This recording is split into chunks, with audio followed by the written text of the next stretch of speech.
So Sacred Heart of Jesus, this is your pastor, Father Zars, coming to you from our beautiful narthex here at the parish. You guys, we have a major feast coming up on June 7th, and I just it's gonna be an opportunity for us to put a stake in the ground and to write history together. I wanna consecrate the entire parish, every family, every person to the Sacred Heart of Jesus on the feast of the Sacred Heart of Jesus. Throughout the story of salvation history, in every chapter, in every season, and in every age, there have been certain challenges that have faced the church. And in Western Europe, especially in France, in the 17th century, there was a tremendous heresy that was rocking the church. And it was a heresy that left many Christians and many Catholics feeling undeserving of God's love. And so to counter this, the Lord began appearing to St. Margaret Mary Alacoque with a message of love and a message of mercy and a request: come to me, come to my most sacred heart, beg me for the grace that flows from this sacred heart.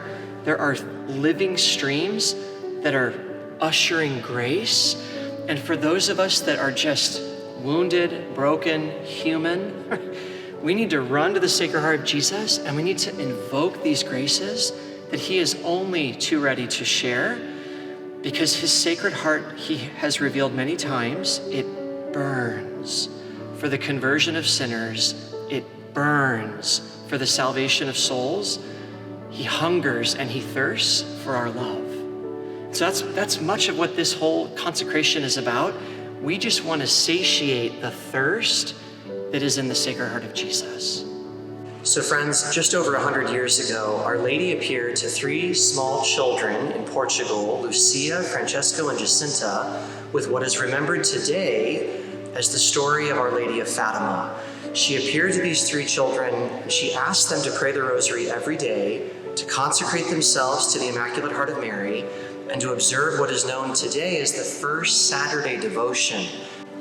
And all of this shows just how much Jesus trusts his mother to protect his children and to protect his bride, the church. And so we want to consecrate ourselves to the Immaculate Heart of Mary. We want to entrust our mission to the Immaculate Heart of Mary while observing what she asked just over 100 years ago at Fatima. It's one of the reasons why the rosary is a foundation stone.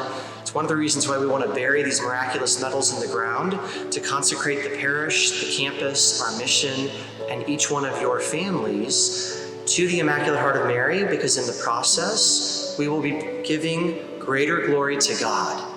So for those of you that are wondering, how are we going to do this, Father? What does it look like to consecrate our campus? So we're going to begin in the church with adoration of the Blessed Sacrament, and then I need at least 200 parishioners.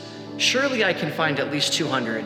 We're going to actually make a perimeter all the way around the perimeter of the campus. We're going to have parishioners that are offering the rosary together. And at the end of the rosary, we're going to take a miraculous medal and we're going to bury it in the ground.